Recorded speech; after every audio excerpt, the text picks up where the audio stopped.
Hey up everybody, welcome back to the RD Cycling YouTube channel, where today I am going to be looking at the VELOGAMES Liege Bastogne Liege. Of course, an important race. It is, of course, a monument, so therefore it's going to be scoring some really big points if you get it right. So let's try and get it right. Let's go through some of the riders and see who we've got. So we've got Tadej Pogacar and Wout van Aert at 32. Wout van Aert is really throwing a bit of a spanner in the works for this race when you consider that he is a very good climber and he is a very good sprinter, so therefore he does fit the bill for this race, but we're not sure about how he's going to survive that last climb, especially if attacks start to go flying from the likes of Tadej Pogacar. So splitting these two in terms of who I think would be best, I think that Pogacar is probably the safer one of the two.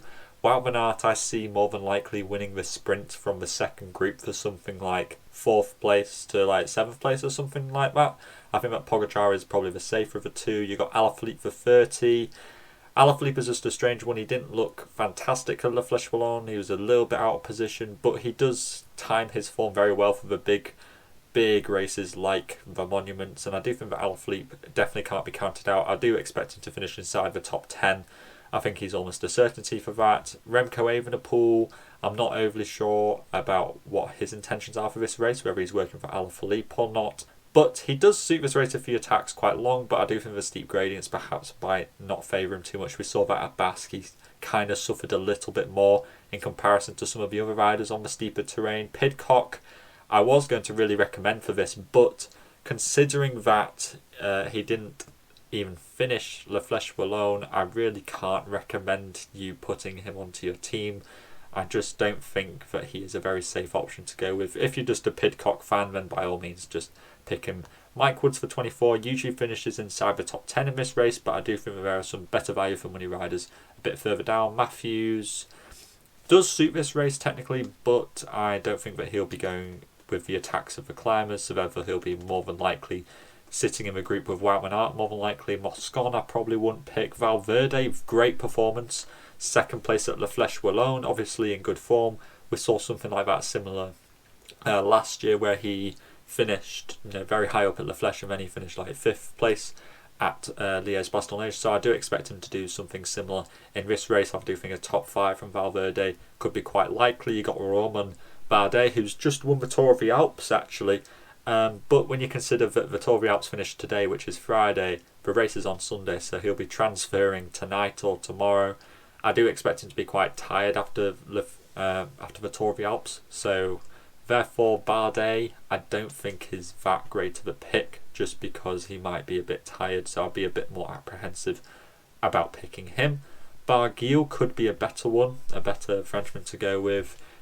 Pretty good at La Fleche Wallonne, finished in 10th place there. Of course he was on the podium at Brabant-Sipel.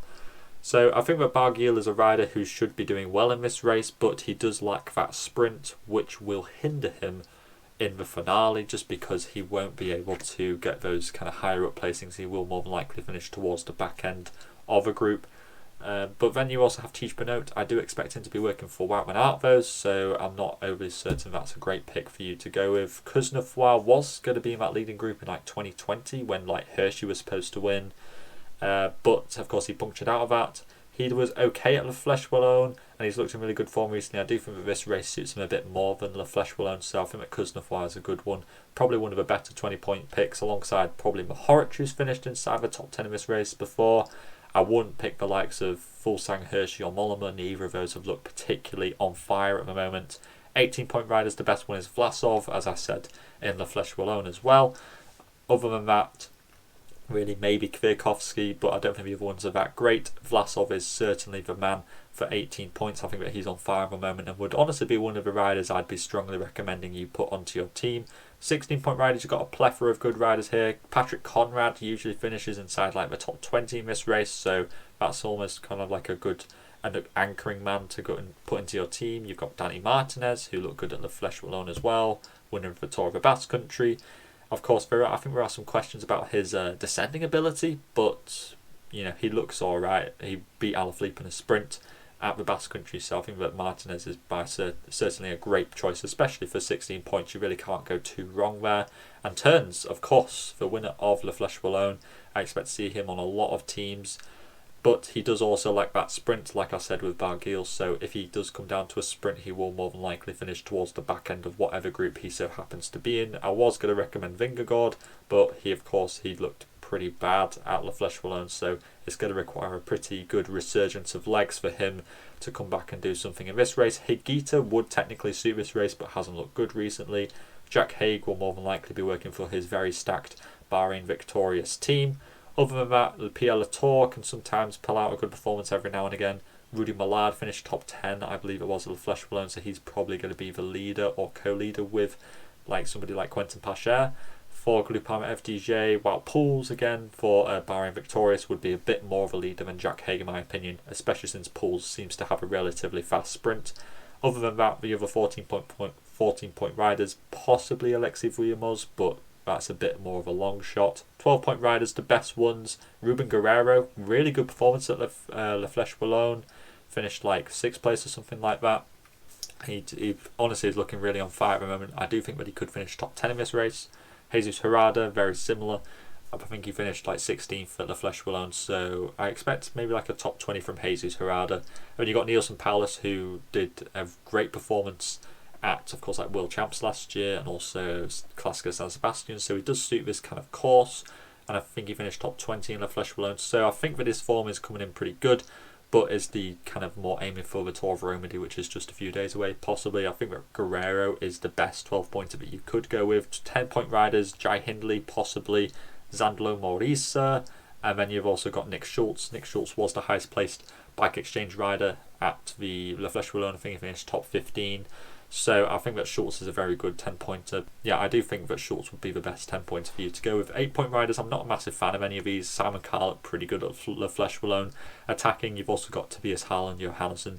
I think that he's probably the safest 8-point rider that you could pick. Maxime Van Hills is not taking part in this race, according to PCS. Then you got 6-point riders. Got some really good ones here. Some outside riders like Santiago Buitrago and Anton Charmig. Those would be kind of more of the outside riders that I'd be suggesting to you. But you do have some really good ones like Victor Lefay. He would be one of my favourite 6-pointers.